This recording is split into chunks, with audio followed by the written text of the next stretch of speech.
I think last Friday, we looked at an F-150 with the 5.0 in it, and for that truck we had a misfire number 6, and we replaced the coil pack and spark plug, and it did not fix the issue. So I've been doing a lot of research on that year truck, which is a 2000, I think 13 or 14, which is still considered, I think, Gen 1 Coyote. And for the Gen 1 Coyotes, they have valve train issues where the valve gets, I guess, cupped into the valve seats and causes a misfire. And at cold, the truck does not misfire at all. But once you heat it up, it does misfire. And I'm thinking that's our issue, but we're going to pull that back in here and try to do a leak down test on it and see if we can figure out if it's the valve issue or the engine issue. And I'm going to put the camera down into the engine, and make sure it's not, scored cylinders or anything weird like that before we start doing a deep dive on it. And then probably at the end of the day, we're probably going to be looking at the 2500 again.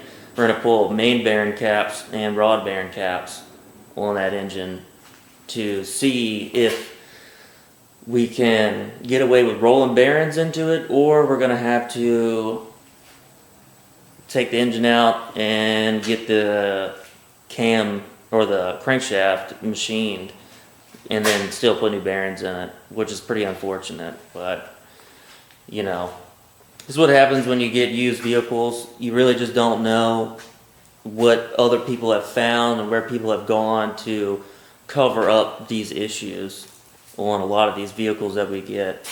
That's why you see us replace, and then they come back in and they have more issues. And it's definitely a process working on used vehicles from the auctions, trying to get them right for customers to eventually buy again.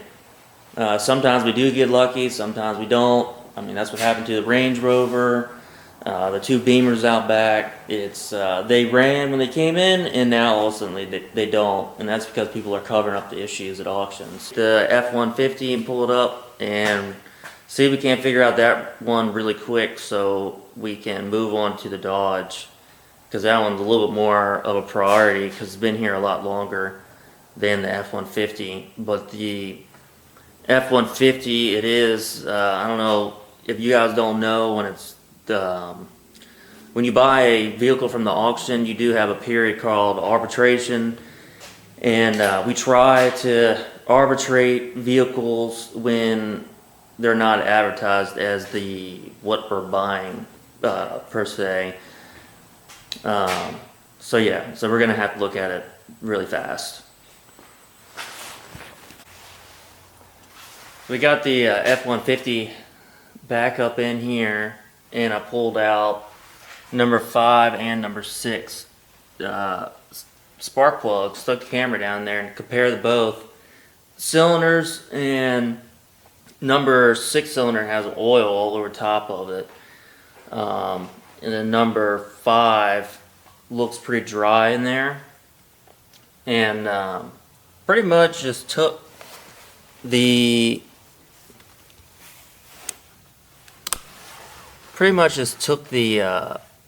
compression gauge, and then my compression gauge has a fitting for the air chock, and I turned down the pressure on the air compressor and just put it into the cylinder at the very bottom of the stroke so the engine can't roll back.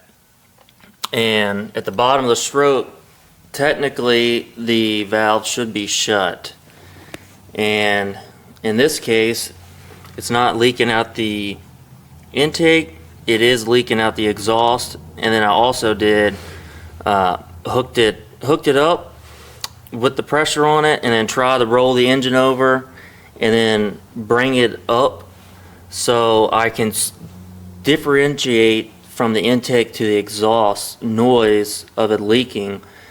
And with the valves all the way shut, it's still leaking out the exhaust. And the intake, obviously, when it comes around, the intake opens up. You can hear it blowing out the intake. And then you just keep rotating the engine around until you start fighting the air pressure on the cylinder, and that's when you know that the valves are completely closed. And with the valves completely closed, it is still leaking out of the exhaust. So whether that's a broken valve spring, a weak valve spring, or a mushroom valve seat, you really don't know until you start digging into the motor. But as of right now, this one, we're gonna have to pull the valve cover off and take a peek inside, but we are going to put it back together really quick. Now that we know that there's actual engine issues, we're going to put it back together and kick it outside and bring the Dodge in.